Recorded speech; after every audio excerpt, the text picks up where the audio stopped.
Kinshasa, la capitale congolaise, s'est levée ce matin les pieds dans l'eau. La pluie qui s'est abattue dès les premières heures du jour a donné lieu à un début de vote plutôt timide. Mais vers 10 heures, la donne a changé car les Kinois ont commencé à affluer petit à petit dans les différents bureaux de vote de la capitale congolaise.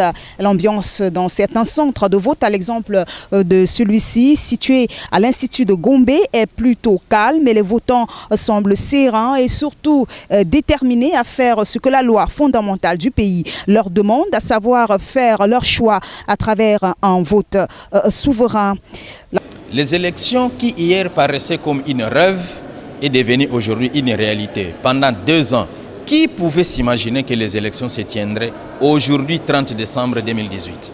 Et donc, je suis satisfait et je dis bravo et félicitations à tous ceux qui se sont impliqués, à à toutes les composantes, à tous les candidats au niveau présidentiel, national et provincial qui se sont impliqués pour que ces élections puissent se tenir à la date d'aujourd'hui. Quand il y a eu report du 23, personne n'y croyait et aujourd'hui nous avons accompli ces devoirs civiques.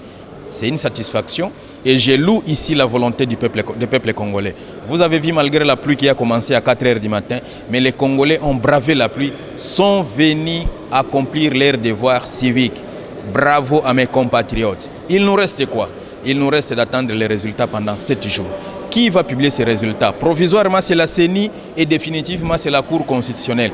Qui va gagner? Seul Dieu détient les secrets. Moi, j'ai bâti campagne pour mon candidat. Je suis sûr qu'il va gagner. Mais s'il arrivait que c'est un autre candidat qui gagne, je ne peux pas verser du sang dans mon pays.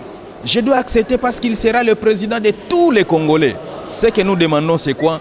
Nous demandons à ce que celui qui sera élu à la magistrature suprême doit travailler pour la RDC et que la paix règne dans notre pays, qu'il n'y ait pas de sang qui coule, qu'il n'y ait pas refus, des résultats, que tous nous puissions accepter les résultats qui sortiront de l'urne. La machine à voter, présentée au début comme un souci majeur, semble plutôt ne pas déranger les votants qui se sont très vite accommodés à cet outil révolutionnaire.